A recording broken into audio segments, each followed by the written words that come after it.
Hey everybody, this is D Hunter, bringing you another action figure review. Today, we're going to look at the McFarlane DC Multiverse Black Adam movie Sabbac. This is a McFarlane Megafigure. This is the character I'm probably least familiar with in the entire wave. I have no idea who Sabbac is. Upon first glance, he looks like a villain, but from some of the image I've seen, he seems to stand with the heroes in the film. I got this figure from the McFarlane toy store. They're in stock right now. So let's go and check out the packaging. Large Megafigure packaging, ages 12 plus, DC Multiverse Black Adam Sabbac. Here he is in the package. Looks like no traditional accessories, but he has a display stand and a collector's card. One side, Sabbac from Black Adam. Other side, Sabbac. At the bottom, there's a bunch of credits, and there is a barcode, in case that helps anybody. And on the back side, here he is posed up. I noticed on this one, they actually use an image of the figure. A lot of the other ones simply have sort of a drawing of the character. So no further ado, let's open him up. Alright, now that we got this figure out of the package, here he is with all his accessories laid out. He doesn't come with any traditional accessories, just a display stand and a collector's card. But before we take a look at those, let's talk about and check out the actual figure. So this is Sabbac from the Black Adam film. I believe him to be the main villain in the film. I'm assuming the Justice Society of America is going to have to team up to take him down. I don't really know much about Sabbac from the comics. He's a magical type villain. I believe he fights the Justice League Dark and Constantine, characters like that. So let's take a look at him. Start with his head here. Very demonic. Skin is red. He's got these sort of devil horns. Sculpting is very nice. Black around the eyes. He's got this sort of scar carved in symbol on his chest. Once again, looks demonic. Kind of reminds me of the Devil Star, although it's not what that is. He's got, I don't know, this little cape thing connected to his back. His spine is full of skulls. That is very cool. Very, very cool. Double jointed elbows, double jointed knees. He's got this sort of skirt type thing here, totally blank underneath. Overall, it's a good looking figure. He's big and pretty impressive. Should be a fantastic figure to fight against Spawn or Constantine, characters like that. He's large. Should be nice for some horror setups. One of the first things I thought of when I saw this figure is Incubus from Suicide Squad, the first Suicide Squad film. If McFarlane did a wave of that, that'd be really cool. Enchantress's brother Incubus would make a fantastic Megafigure. Just something to think about.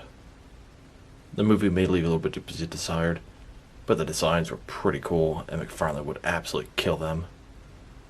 Deadshot, Harley Quinn, Killer Croc, Joker, Incubus, Enchantress, Boomerang, Katana, Rick Flag, come on, that would be awesome. And just a closer look at his face and head sculpt. Pretty nonchalant expression. Pretty nice sculpt. The horns are fantastic. Pointed ears. Definitely gives you devil vibes. I want to point out some more detail on this guy. Look at the texture on his garments. And then underneath here, it does kind of look like some sort of shorts thing up here. But look at his legs. I mean, the sculpting is fantastic. You can just see veins going all through there. Very, very well done. Ton of intricate detail in this guy. Now let's check out his accessories. And let's start with the boring stuff. Here's his display stand. Typical McFarlane stand. Black perfect circle. Says DC on the bottom. It's got one peg for the pickles on his feet. It's very thin, very basic. Now let's look at his collector's card. As you can see, it's an image of the figure Sabbac. Sabbac from Black Adam. I do prefer when they give us a picture for the source material, like the movie, instead of just the figure. On the back side, there is a description. If you want to read that, go ahead and pause now. Now that we've taken a pretty good look at both the figure and his lack of accessories, now let's check out his height. From bottom to the top of his head, he's standing at about 9.5 inches tall, which can translate to about 24 centimeters. And if you go to the top of the horns, about 9.8 inches tall. Now let's check out his articulation. Starting with his head here. Of course, it can rotate from side to side. It can look up about that far, down about that far. Very impressive range there. Can tilt his head from one side to the other. Shoulders on a ball joint, goes out a little bit more than 90 degrees, up, down, around, all that good stuff. He's got bicep cut. He does have that butterfly joint between his shoulder and chest area, increasing the range of motion and covering up that gap. Double jointed elbows. His wrist, and it's done on the new style, not the ugly ball joints. It's going to rotate, and it's going to be hinged as well. Torso's got a ball joint, rotate around, forward and back. Very nice range of motion there. And then he's got another ball joint in his waist. Or does he?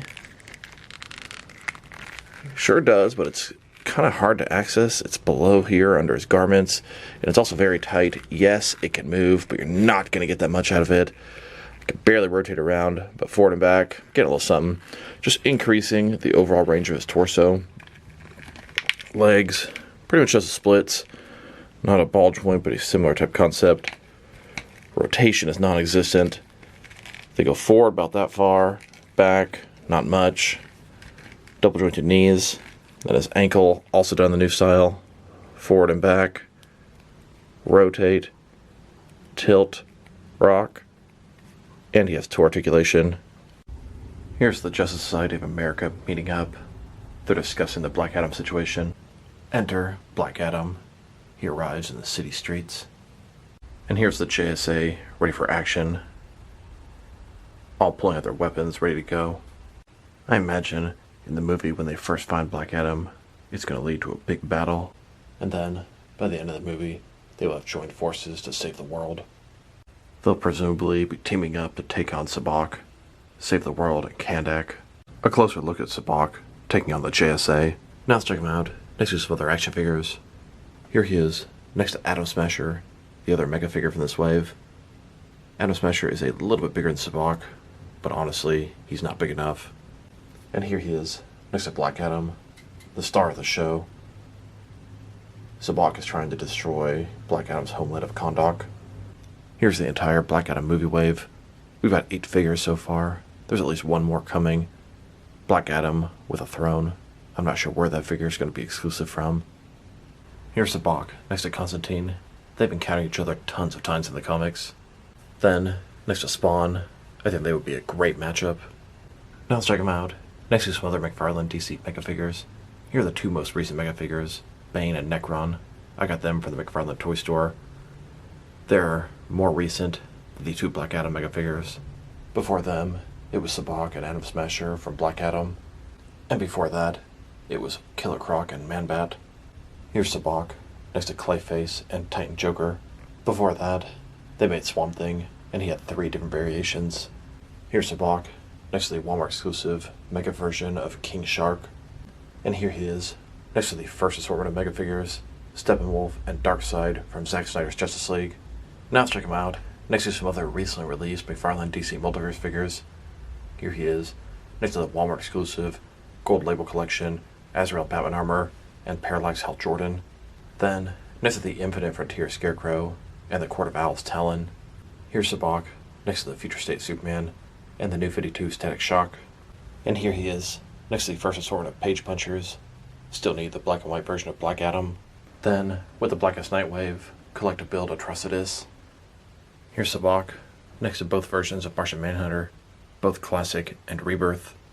And here, next to the Target exclusive Crime Syndicate, Ultraman, Superwoman, and Owlman.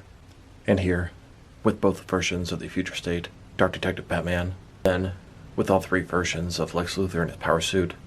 And now, next to Duke Thomas from Tales of the Dark Multiverse, and the Batman Who Laughs, still dressed as Batman. Here's Sabbac, next to both versions of the Saranar Batman, and all 3 versions of the Infinite Frontier Robin. And here, next to the Batman vs. Hush 2-pack. Then, next to the single release of Hush. Here's Sabbac, next to Ghostmaker. And here, with Grifter and the Arkham Knight. Then, with Red Robin and the John Kent Superboy. And finally, here's Sabbac, next to the McFarlane Toy Store exclusive Gold Label paint variants of the Arkham Knight Scarecrow and Red Hood. Now let's check him out, next to some action figures from different various companies, to see how he fits in both scale and style-wise, in case you want to know which lines you can mix it with. Since he's a McFarlane toy, they're typically the 7-inch scale, even though this guy is quite a bit larger. I'm going to start off my comparisons with some of the large action figure lines I collect and work my way smaller. But first, let's check him out with some of his McFarlane Toys brothers.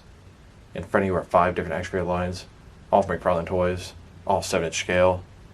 Then, next is some more McFarlane Toys. These are from different various video game properties. And now, with some Jack-specific wrestling figures. And here he is, next to some DST or Diamond Select toys. Then, with some DC Direct and DC Collectibles figures. And here he is, with some NECA toys. Then, next to some Mattel wrestling figures. And now, with some Jazzwares AEW wrestlers. And here he is, next to some Mezco 112 collective figures. Then, with some Mattel DC Universe Classics and Multiverse figures. And here he is, standing next to some Mafex figures. Then, with some Hasbro Marvel Legends. And here he is, next to some SH Figure Arts action figures. And finally, next to some Jazzwares Fortnite figures. Overall, this is a fantastic action figure. Sculpt and paint job are excellent. His accessories, well, there are none. His articulation is everything you would expect from a McFarlane DC Multiverse figure. This guy's large, he's oversized. He's going to fit in great with 6-inch scale, 7-inch scale, or even larger figures. A nice demon or monstrous type opponent. I can see him fitting in with Marvel Legends, and all kind of different lines out there. If I were to rate this guy, I'm going to give it a 7.5 out of 10. He probably deserves an 8. It's a very nice figure. So this is D Hunter. Thank you guys for watching this video. If you liked the video, press like below. If you have anything you want to say with the video, add to the comment section. If you want to see additional action figure reviews from me, press subscribe. I do appreciate when you do that. Once again, this is D Hunter. Thank you guys for watching this video, and I'll talk to you guys real soon.